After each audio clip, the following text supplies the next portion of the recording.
Kereta EV di Malaysia memang mahal. Kereta EV yang paling murah pun masih berharga sekitar RM140,000.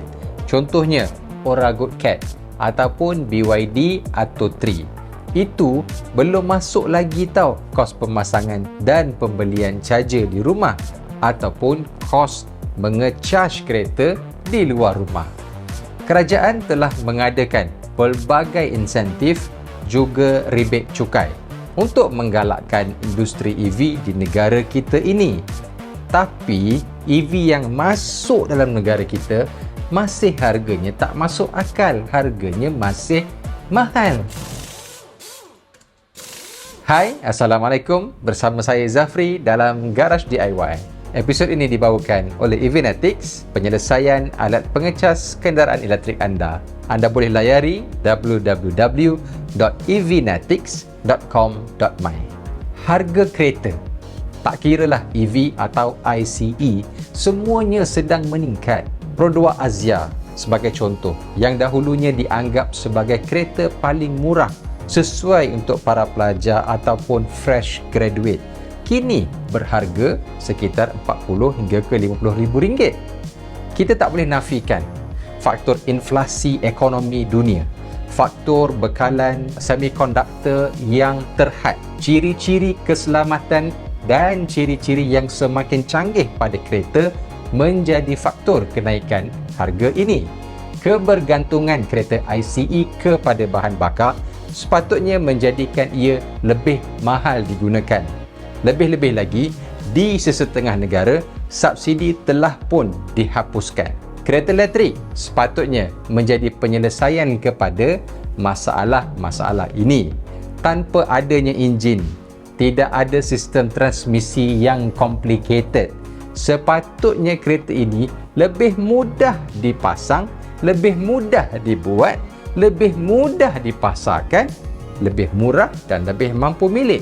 Yang menariknya, dalam ramai di antara kita mengatakan harga kereta EV adalah harga kereta kayangan, tahun lepas kita mencatat lonjakan jualan kereta EV sebanyak 860%.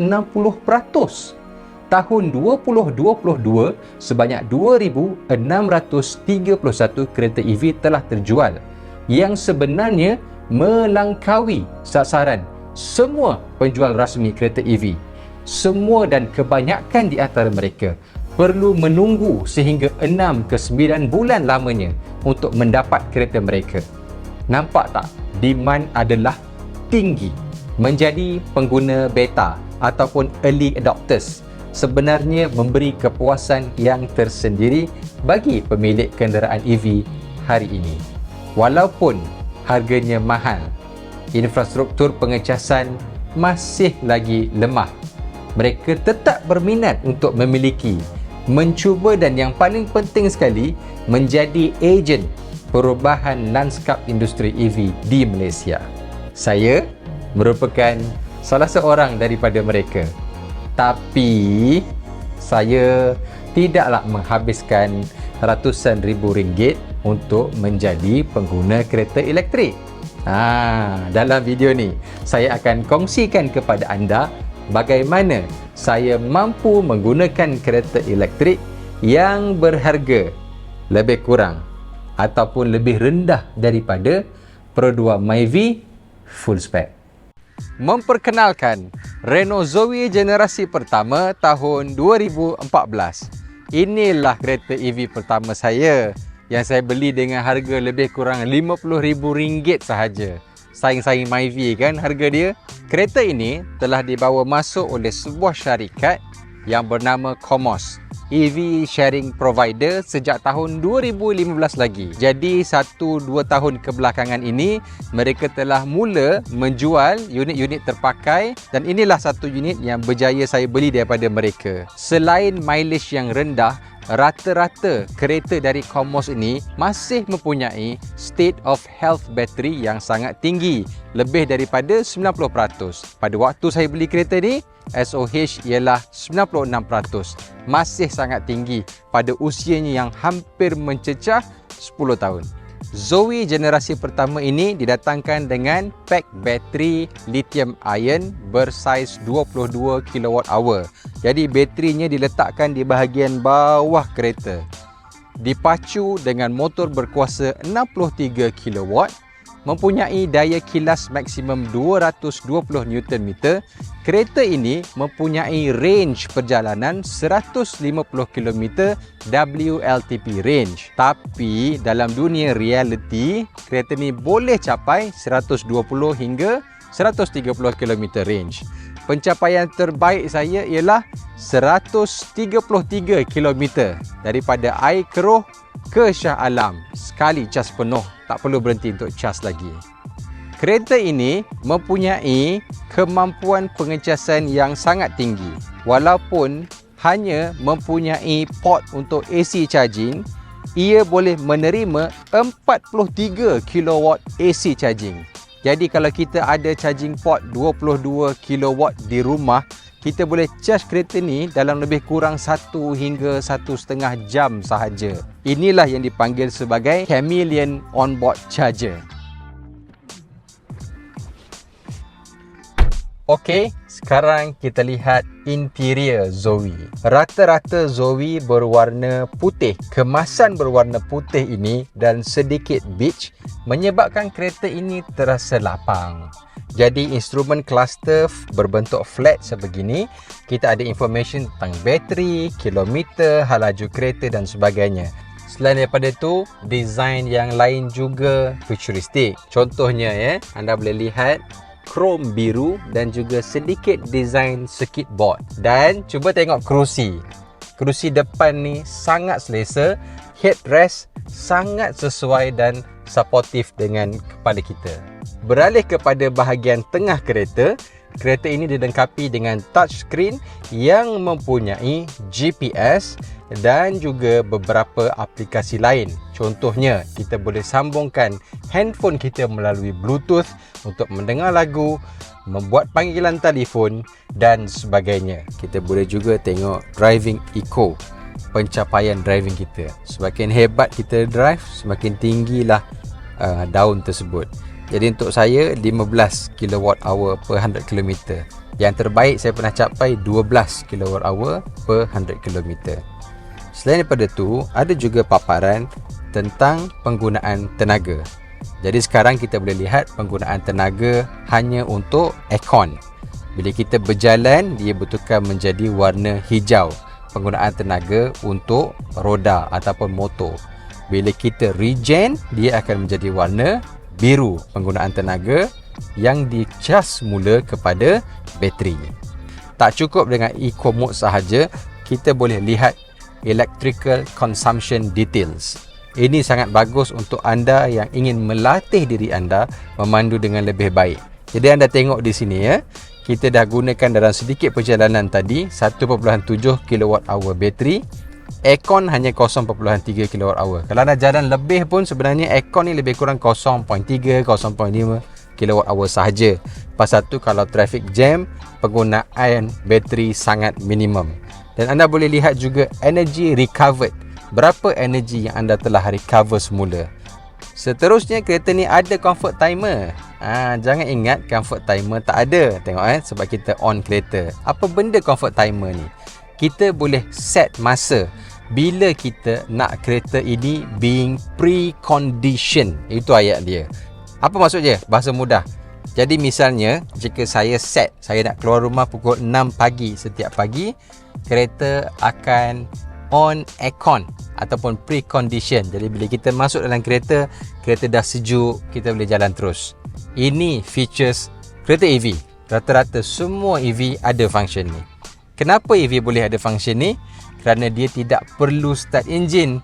Jadi dia hanya perlu gunakan power battery untuk pre-condition the car.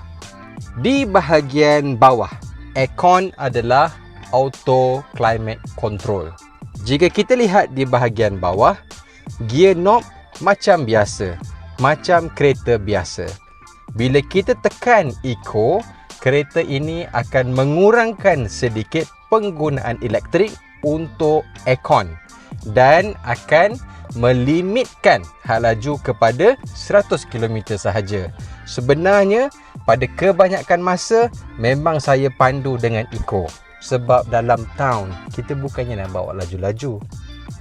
Speed limiter dan juga auto cruise. Inilah butang-butangnya dan butang-butang yang ada pada steering. Okey, jom kita tengok bahagian belakang. Jadi seperti yang anda boleh lihat, untuk orang yang berbadan besar dan tinggi macam saya, duduk di belakang ini agak sempit. Cuma apa yang best kereta ni, ada adjustable headrest untuk tempat duduk belakang. Jaranglah kita dapati kereta kecil ada adjustable headrest. So bolehlah sandar kepala. Tapi sempit tetap sempit. Tengoklah kaki saya dan ruang kepala saya memang sempit kalau saya nak duduk belakang. Jom kita tengok boot belakang pula. Okey ke boot Zoe ni? Jika anda telah menonton video review Ora Good Cat, kita telah bincang tentang saiz boot untuk kereta tersebut. Kalau belum tonton, boleh tonton di pautan di atas ini. Okey? Kita buat perbandingan boot size. Dahlah kereta EV, ada bateri di bawah. Besar ke boot size Zoe ni? Besar. Zoe ni mempunyai 388 liter boot size. Dibandingkan dengan Volkswagen Golf pun 380 liter. Apatah lagi kita banding dengan kawan-kawan dia di negara kita ni, contohnya Produa Myvi, hanya 277 liter. Jadi saya nak cerita, saya pernah memasukkan satu stroller, satu kasit, ada satu lagi kasit pun boleh masuk, bag charging cable, bag persendirian saya, tak pernah ada masalah. Untuk kita jalan jauh, bawa stroller anak-anak, bawa bag pakaian banyak-banyak, tak pernah ada masalah. Boot dia sangat besar. Beralih kepada desain luaran pula.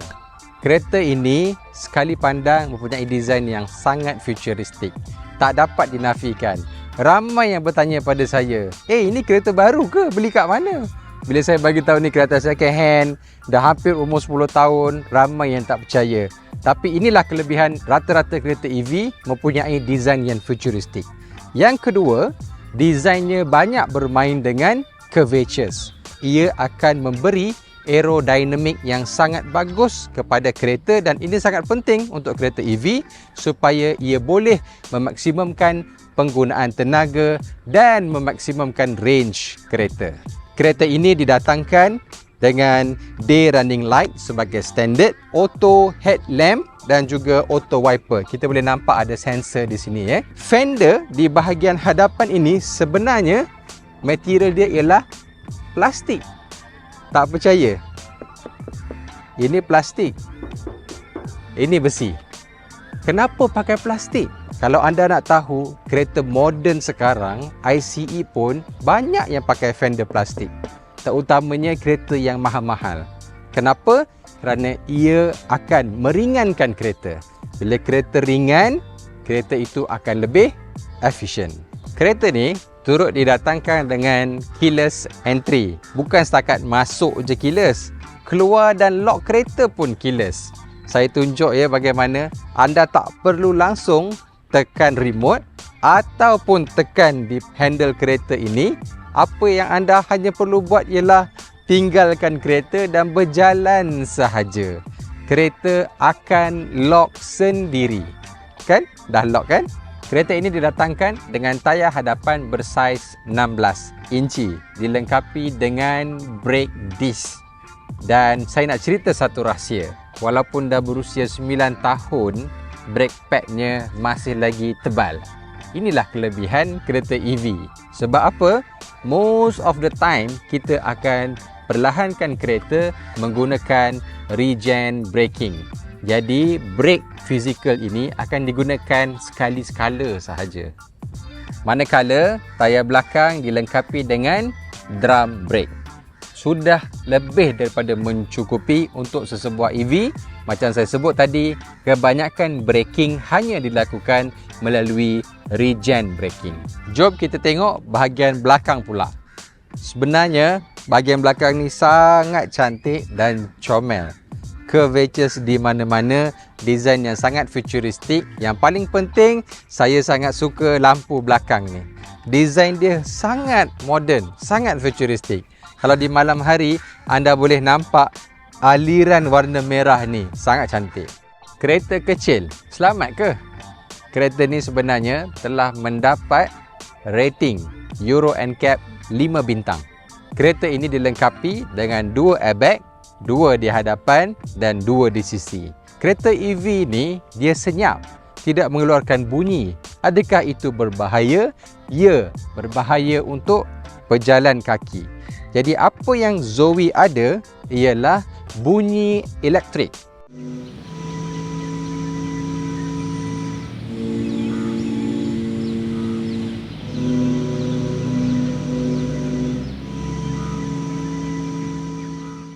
Bila kita jalan kira-kira 30 km dan ke bawah, bunyi elektrik tersebut akan sangat kuat. Untuk apa? Untuk memberitahu kepada pejalan kaki supaya mereka sedar kewujudan kereta Zoe ini. Bunyi elektrik itu sebenarnya artificial, bukan bunyi daripada motor, bunyi daripada speaker yang ada di bumper ini. Ini sesuatu yang saya kagumi pada Zoe kerana tidak semua EV mempunyai ciri keselamatan ini yang pada saya sangat penting. Jom kita jalan-jalan dengan Zoe. Inilah kereta harian saya. Nak tahu tak, saya pakai Zoe ni lebih kurang 6-7 bulan. Akhirnya saya jual kereta ICE saya walaupun berjenama Continental. Sebab bawa EV lagi best. Kereta Zoe ni handling biasa. Tidaklah sehebat kereta-kereta Jerman sebagai contoh, tapi jauh lebih baik daripada kereta-kereta kompak Jepun yang ada di negara kita. Kereta EV mempunyai battery pack di bawah kereta. Ini menyebabkan kereta lebih berat. Walaupun Zoe ni nampak kecil, tetapi bila kita pandu, kita akan rasa kereta ni berat sebenarnya. Itu menjadikan dia lebih stabil kerana center of gravity semakin rendah. Perbezaan paling ketara antara EV dan ICE ialah torque yang tinggi. Kalau kita tekan kereta ni, walaupun dia hanyalah Zoe, dia tetap akan pergi lebih laju. Kita boleh rasa daya tujuan yang pergi tersebut. Kena break. Bahaya.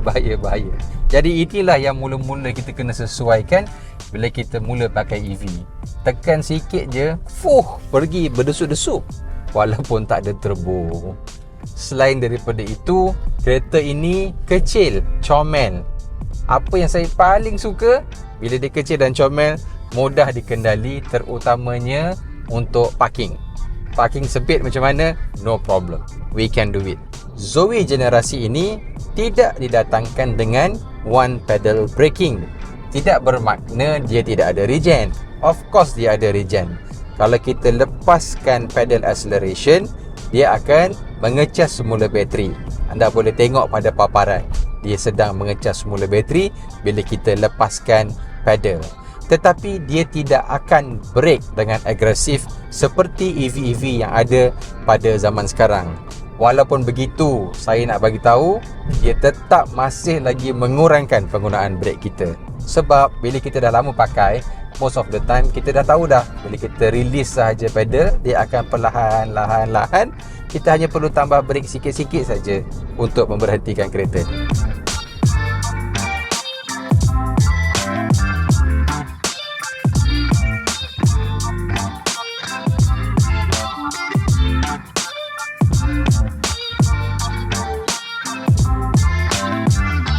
Memiliki kenderaan elektrik terpakai mungkin bukan jawapan yang anda cari ketika mula-mula menonton video ni. Tapi ini adalah salah satu pilihan terbaik bagi anda yang serius untuk memiliki kenderaan elektrik pertamanya. Memilih untuk memberi kenderaan elektrik terpakai bukan sahaja baik untuk poket anda, tetapi baik juga untuk alam sekitar.